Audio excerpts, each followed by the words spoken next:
Oh, hey everybody. Welcome to It's Your Garden, a gardening show for the non-professional gardener, brought to you by a non-professional gardener. Today, we are in my kitchen because we are going to talk for a minute about potatoes. You can buy seed potatoes at most of your gardening stores. Also, you could just use an old potato you had laying around that had some eyes on it.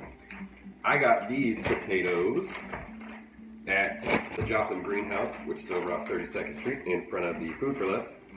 We got some red Kodiak, which is a nice red potato.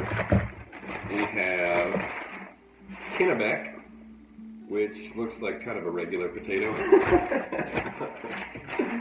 And we also have the Adirondack blue potatoes. I like to have a red, a white, and a blue potato going in my garden because I'm patriotic and I love America. When you are working with your seed potatoes, you can put this whole potato in the ground and it will grow into a potato plant with lots of potatoes coming out of it. Or you can cut it up into several pieces and make multiple potato plants. At the Joplin greenhouse, they have this super handy how to grow potatoes sheet. Make sure you pick one of those up if you're picking up your potatoes, unless you're a professional and then you don't need this help. I do need this help. It says you can plant small whole potatoes, or you can cut up larger ones into pieces. Each piece should have at least 1 to 3 eyes. If you're not sure what the eyes are, those are those little things. This potato is many-eyed. Is it Argus? That's the mythological creature that has a bunch of eyes. I think that might be right. This is the Argus of potatoes. We're going to hope that that's an appropriate mythological reference. I've got a knife here. I've got a cutting board. And I'm going to go ahead and cut this up into chunks. Allow the cutting pieces to dry overnight to prevent rotting once they're planted. So, I'm going to go ahead and cut some chunks off of here and see what I'm doing here. Not that you are super interested in watching someone cut a potato. This is the most boring gardening show ever. I'm just going to slice right in. Look how beautiful this potato is, though. That's exciting to me. Yeah, so we're going to cut these into some chunks. That one's got 1, 2, 3 on there. This, if only these eyes had kind of spread. Well, it's got 5. It's fine. So, these are my cut pieces of potato. I'm going to let these dry overnight. Cut the rest of them too, but that's probably not super interesting to do. If you want to watch someone cut potatoes, you can just go hang out in the kitchen. We'll check on those tomorrow, see how they're doing, and hopefully get some in the ground. We cut up our potatoes a couple days ago, our seed potatoes. You can take your gloves off, yeah? So my plan for the bed is to do 1/3 potatoes, 1/6 of it as peppers, and then half of it as tomatoes.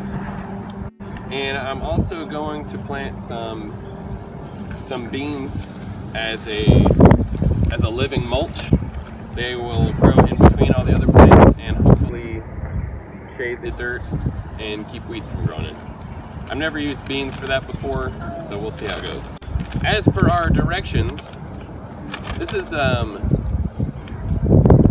rule number 1 for an easier, happier life, according to Mr. Smith, is read the instructions.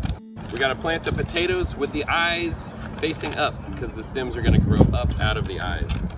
So we want to bury them with about 3 inches of soil. And as the stems grow up, we are going to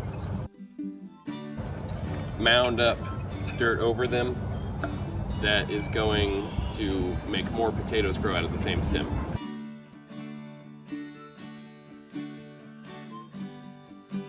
So, we've all got our gloves, got my trowel.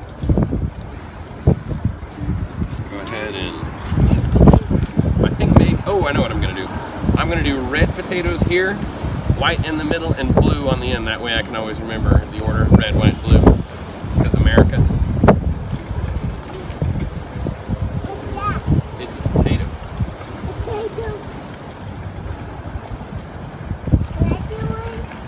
Yeah, here. Take this one. Come over here.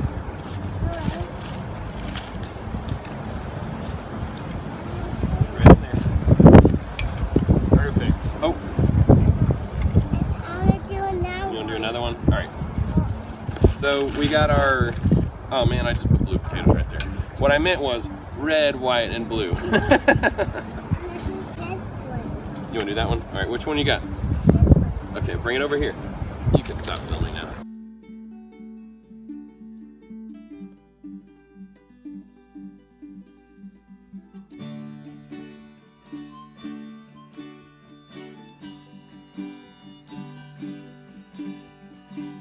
We've got our garden planted now. We have some Cherokee purple tomatoes right here and a few different types of other variations of tomato.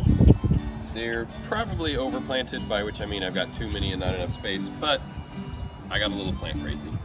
Not a lot of plants. We've got some bell pepper and some Anaheim peppers, and then this down here is our potato patch. We've also put marigolds all around the whole bed. Those do a lot for deterring pests. It keeps away bad insects and draws good insects in. We planted some different herbs in our little boxes here and our smaller boxes over in the corner. And I've got some rosemary over there. Herbs in general are good for keeping pests away, drawing your good insects that you want around. Also, we planted some cilantro in with our peppers, and I'm gonna plant some basil in here with my tomatoes because it supposedly makes your tomatoes taste better if you have basil growing alongside. And in addition to all of that, we also planted some beans, some kind of bush beans throughout our bed here with our peppers and tomatoes. And hopefully those will act like a green mulch. They'll grow up and cover the soil, and so they'll help to block out weeds because they'll provide too much shade for the weeds to germinate, and hopefully they won't crowd our other plants too much, but we'll find out as the season goes.